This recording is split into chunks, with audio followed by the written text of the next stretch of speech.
order to prevent the possibility of incurring a malignancy. Okay, nandito na tayo ngayon sa actual test kung saan natin ipakikita yung ating tinatawag na acidity versus alkalinity.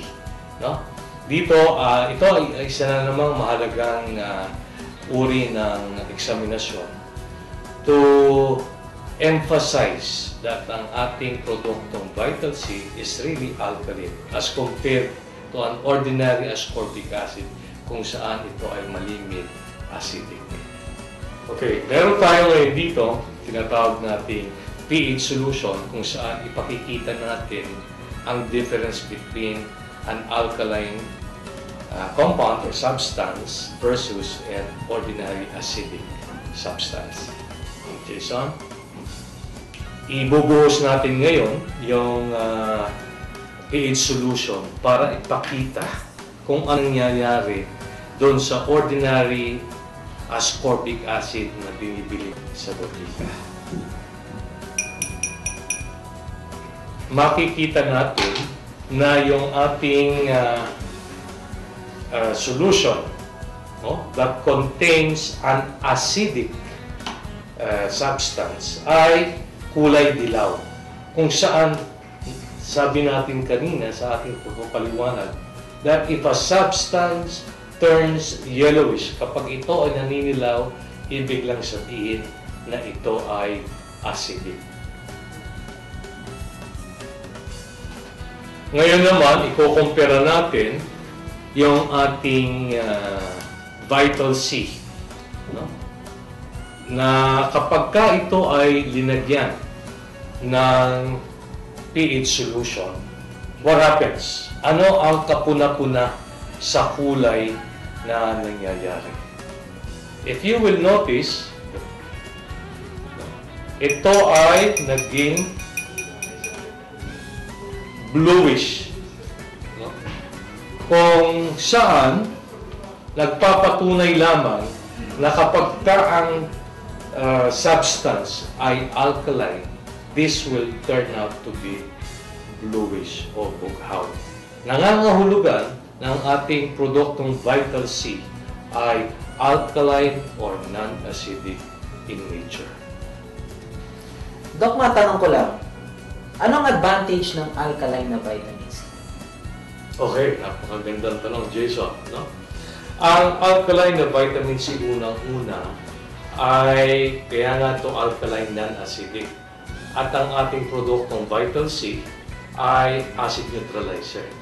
Napakahalaga, lalong-lalo na sa mga taong may tinatawag na hyperacidity. At kung matatandaan mo kanina sa ating earlier explanation, na kapag ka bumababa ang pH, lalong nagiging acidic, we are more prone to develop diseases. No? Most especially a serious condition called malignancy.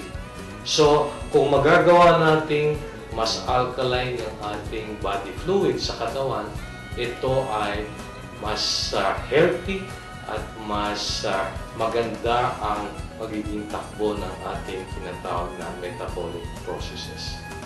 Sa madaling salita, Dok, kung non-acidic yan, pwede mo bang inumin yan kahit walang laman ng tiyan? Yes. No?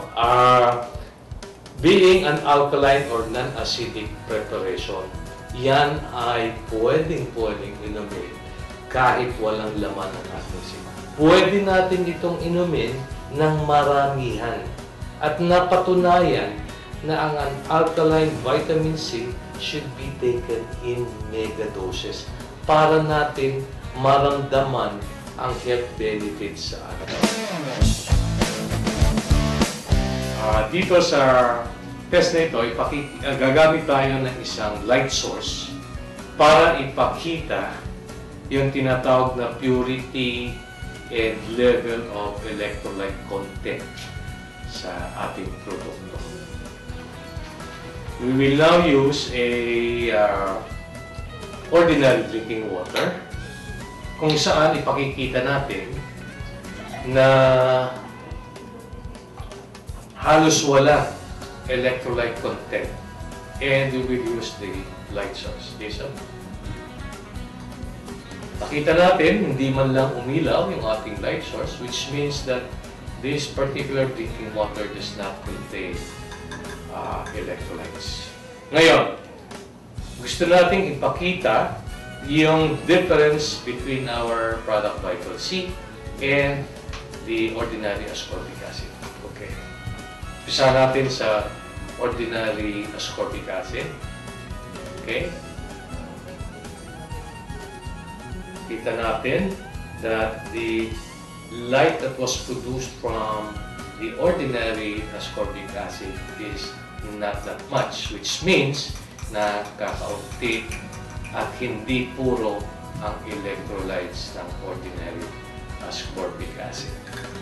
Now, we try it on sa ating product na Vital C.